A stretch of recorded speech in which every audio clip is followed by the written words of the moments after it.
नमस्कार आप सभी को। चलिए आज इस प्लेलिस्ट के माध्यम से हम शुरुआत करेंगे शिरडी के साईं बाबा की श्री साईं सच्चरित्र। चलिए शुरुआत करते हैं। प्रथम सोपान, उसमें जो पहला अध्याय है वह है अद्भुत फकीर। आम के वृक्ष की छाया में चिलम तैयार करता हुआ एक फकीर, दीन दुनिया से बेफिक्र, अलमस्त, शरीर पर एक कफनी, सिर पर डांट बांधकर कसा पीठ पर झूलता एक कपड़ा, हाथ में सटका और चिमटा, चेहरा सादा मगर औजपूर्ण, आंखें गहरी और तेजस्वी, पूरे व्यक्तित्व में एक आकर्षण। ऐसा क्या था उस फकीर में जो राह चलते को भी अपनी ओर खींच लेता था। धूपगांव जिला औरंगाबाद का अधिकारी अमीर चांद पाटिल उस फकीर को देखकर सहसा ही ठिठक गया। मन हुआ कि उस विलक्षण फकीर को देखता ही रहे, उसके समीप जाए, बात करे। गजब की कशिश थी उसके व्यक्तित्व में। चिलम तैयार करते हुए भी चांद पाटिल की मानसिक तरंगों को पढ़ ही तो लिया था उस फकीर ने। तभी उसका संकोच व भय दूर करने के लिए इशारे से उसे अपने पास बुलाया था। रहस्यमय मुस्कान के साथ चांद पाटिल के कंधे पर टंगी घोड़े की जीन को देखा और पूछा, यह जीन कैसी? चांद पाटिल उस फकीर की सादगी और प्रभाव से मंत्रमुग्ध सा था। प्रश्न सुनने पर मानो स्वप्न से जागा। बोला, 2 मास पहले औरंगाबाद जा रहा था, मार्ग में मेरी घोड़ी खो गई। बहुत ढूंढा, नहीं मिली। अब थक हार कर पैदल वापस जा रहा हूँ। ये है उसी की जीन है। फकीर ने नजर भर कर चांद पाटिल को देखा। 14 किलोमीटर की यात्रा पैदल करने और घोड़ी के खो जाने से अत्यंत व्यथित उसे देखकर फकीर की आंखों में सहानुभूति के भाव आए। चिलम तैयार करना रोक कर वह पुनः रहस्यमयी ढंग से मुस्कुराया और हाथ का इशारा करते हुए कृपापूर्ण स्वर में बोला, जरा उस नाले के पास भी तो ढूंढो, वहां मिल जानी चाहिए। अजीब बात थी, 2 महीने पहले 14 किलोमीटर दूर खोई घोड़ी अभी नाले के पास कैसे मिल जानी चाहिए, जबकि चांद पाटिल ने उसकी खोजबीन में कोई कसर नहीं छोड़ी थी। चांद पाटिल को फकीर की सादगी पर हंसी आई, मगर फकीर का जलाल देखकर हंसने की हिम्मत न हुई।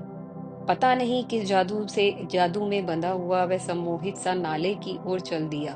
और यह क्या, घोड़ी वहीं घास चर रही थी। चांद पाटिल की घोड़ी, 14 किलोमीटर पहले खोई घोड़ी। 2 महीने से जिसे चांद पाटिल जी जान से ढूंढने के बाद निराश हो चुका था, वह घोड़ी। चांद पाटिल की अकल चकरा गई। यह क्या चमत्कार था? उस फकीर की दिव्य दृष्टि का कमाल था, या उसने जादू के जोर से घोड़ी वहां हाजिर कर दी थी। चांद पाटिल चमत्कृत सा घोड़ी के साथ वापस लौटा। इतना तय था कि वो फकीर कोई साधारण फकीर नहीं था। कौन था वो? फकीर की चिलम तब तक तैयार हो चुकी थी। अब 2 ही चीजों की जरूरत शेष थी, चिलम सुलगाने के लिए अग्नि और साफी को गीला करने के लिए जल। वहां न जल था न अग्नि। चांद पाटिल को अब ध्यान आया, फकीर चिलम को सुलगाएगा कैसे? मगर फकीर ने ऐसे इत्मीनान से चिलम भरी थी मानो सारा सामान उसके पास ही मौजूद हो। रहस्यमय गतिविधियां थी उसकी। मिल गई घोड़ी। फकीर ने हंसते हुए उसे देखा। घोड़ी को पेड़ से बांधो, थोड़ा सुस्ता लो। कहते हुए फकीर ने अपना चिमटा जमीन में घुसेड़ कर बाहर निकाला, मानो अंगीठी में चिमटा डालकर अंगारा निकाला हो। चिमटे में एक अंगारा दहक रहा था। चांद पाटिल सन रह गया। फिर ज्यों ही बलपूर्वक दूसरी ओर जमीन पर सटका मारा तो पानी की धार जमीन से फूट निकली। चांद पाटिल को अपनी ही आंखों पर एतबार नहीं हो रहा था। आंखें मलकर देखा, कहीं सब स्वप्न तो नहीं था। अंगारा चिलम पर रख, पानी में साफी को भिगोकर चिलम पर लपेटा और फकीर ने आंखें बंद करके चिलम में 2 लंबे घूंट भरे। तृप्ति के भाव चेहरे पर आए। फिर उसने चांद पाटिल की ओर चिलम बढ़ा दी। चांद पाटिल को लगा वह फकीर नहीं है, और फकीर है भी तो बहुत पहुंचा हुआ फकीर है। उसने स्वयं को उस फकीर के पैरों में डाल दिया और उस अद्भुत फकीर से अपने घर चलने का आग्रह करने लगा। फकीर के राजी हो जाने पर ही उसने पैरों को छोड़ा। चांद पाटिल अपने भाग्य पर फूला न समाता था। ऐसी दिव्य विभूति के दर्शन और उस पर यह प्रसाद अब चांद के पूरे परिवार को मिलने वाला था। फकीर चांद की मिन्नतों पर अपनी सादगी और कृपालु स्वभाव के कारण उसके साथ चलने को मान गया था। क्या चांद का की घोड़ी इसलिए लापता हो गई थी कि इस माध्यम से उसे ऐसे चमत्कारी फकीर के दर्शन हो सके, या यह संयोग मात्र था? दूसरे दिन वह रहस्यमयी फकीर चांद पाटिल के घर चला गया। वहां कुछ दिन रहा भी। फिर चांद पाटिल अपने साले की बारात में जिद करके उस फकीर को शिरडी ले आया। शादी निर्विघ्न संपन्न हुई। बारात चांद पाटिल और दूल्हे राजा के साथ सकुशल धूप गांव में से लौट आई, मगर वह अनजाना फकीर नहीं लौटा। वह शिरडी में ही रह गया और आजीवन फिर वहीं रहा।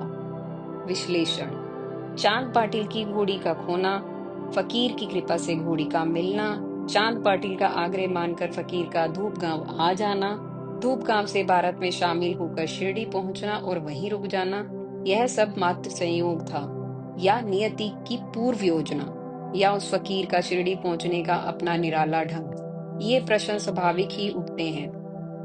कृपालु स्वभाव होने से चांद को उसकी खोई घोड़ी प्राप्त करा देना उपकार की दृष्टि से पर्याप्त था। उसे चिलम पिलाने के लिए रोकना और चिलम सुलगाने के लिए चमत्कारों के प्रदर्शन की क्या जरूरत थी? रास्ते चलते चांद पाटिल को बुलाने की ही क्या जरूरत थी? और जो स्वयं में भूमि से आग व जल उत्पन्न कर सकने में, कोई घोड़ी को बैठे बैठे ढूंढ निकालने, उत्पन्न कर देने, वही बुला सकने में सक्षम था, उसे भला तलब मिटाने के लिए चिलम के कश लगाने की क्या जरूरत थी? ये भी कुछ ऐसे प्रश्न हैं जो निष्पक्ष रूप से इस घटना का विश्लेषण करने पर उत्पन्न होते हैं, अथवा साईं के साईत्व को न स्वीकारने वाले संकीर्ण दृष्टि के अश्रद्धालु जनों द्वारा उठाए जा सकते हैं। उत्तर स्पष्ट है। होय ही वही जो राम रची राखा, विधाता ने जो सुनिश्चित किया हुआ है वही होता है। त्रिकालज्ञ, तत्वदर्शी और भक्त, ये तीन इसलिए विधि का विरोध नहीं करते, अपितु तदनुसार ही समर्पित आचरण करते हैं। स्वयं को किसी घटना का निमित्त बनने देते हैं अथवा औरों को निमित्त देखकर उसे विरोध नहीं करते। राम अंतर्यामी थे। एक सामान्य बुद्धि का मनुष्य भी जानता है कि सोने का हिरण नहीं होता, फिर राम कैसे न जानते? मगर विधान के अनुसार ही कार्य होता है। जिसका किसी घटना में निमित्त बनना निश्चित है, उसका विरोध ज्ञानी नहीं करता। कृष्ण समर्थ थे, फिर भी जरासंध द्वारा मथुरा पर 16वीं बार आक्रमण के लिए जाने पर मथुरा को छोड़कर द्वारका स्थानांतरित हो गए। इस कारण उन्हें रण छोड़ भी कहा गया। परंतु त्रिकालज्ञ होने से वे जानते थे कि जरासंध की मृत्यु का कारण उनको नहीं, भीम को बनना है, और तब तक जरासंध का अंत समय नहीं आया था। अतः जनहित के लिए वे द्वारका चले गए। पुराणों व इतिहास में ऐसे अनेक प्रसंग हैं जो स्थूल दृष्टि, संकीर्ण मानसिकता से देखने पर ऐसा ही भ्रम उत्पन्न करते हैं, परंतु सूक्ष्म दृष्टि, समग्र दृष्टि से देखने पर दर्पण की भांति स्पष्ट हो जाते हैं। अतः संक्षेप में इन्हें श्रद्धालु जन लीला कह देते हैं और अश्रद्धालु जन आरोपित करते हैं। साईं भी त्रिकालज्ञ होने से जानते थे कि शिरडी पहुंचने के लिए चांद पाटिल को निमित्त बनाना है और परिपाक काल निश्चित समय आने पर ही चांद पाटिल से भेंट होगी और परिपाक काल पर ही शिरडी भी पहुंचा जाएगा। मगर क्यों चांद पाटिल उन्हें साथ लेकर जाता और क्यों बारात में शिरडी लेकर जाता, जबकि साईं से उसका कुछ परिचय तक नहीं था? इस परिचय के लिए घोड़ी को निमित्त बनाया और वो साईं को अपने साथ लेकर जाने को प्रेरित हो, इसके लिए उसे चमत्कार भी दिखाने जरूरी थे, क्योंकि चमत्कार को ही नमस्कार होता है। जब तक अपनी योग्यता, श्रेष्ठता को प्रमाणित न कर दिया जाए, तब तक मान्यता भी नहीं मिलती। यह एक व्यवहारिक व मनोवैज्ञानिक नियम है। अतः दार्शनिक आध्यात्मिक दृष्टि से देखें अथवा व्यवहारिक एवं सामाजिक दृष्टि से, साईं का यह चरित्र कहीं भी संदेह के योग्य नहीं है। धर्म व भक्ति की दृष्टि से तो यह साईं की लीला मात्र थी। यदि अवतार, महापुरुष, संत दिव्य विभूतियां इस प्रकार के चरित्र लीला न करे तो भक्तजन व अनुयायी किसका गुणगान करेंगे, किसका अनुसरण करेंगे और स्वयं वे संसार के समक्ष खुद को कैसे अभिव्यक्त करेंगे, क्योंकि चेतन तत्व को, ब्रह्म को अपनी अभिव्यक्ति के लिए जड़ या फिर माया का आश्रय लेना पड़ता है। इसलिए नहीं कि वह स्वयं में असमर्थ है, बल्कि इसलिए कि जिस संसार के सामने स्वयं को ब्रह्म अभिव्यक्त करना चाहता है, सीमा बंद होने से वह संसार असमर्थ है। इस विषय में पुस्तक की भूमिका से में ही विस्तृत चर्चा कर चुके हैं। तो ये थी आपकी चैप्टर 1, उसकी पहला अध्याय अद्भुत फकीर। तो अगले वीडियो में हम मिलेंगे शिरडी के साईं चैप्टर 2। तब तक के लिए आपका बहुत बहुत धन्यवाद।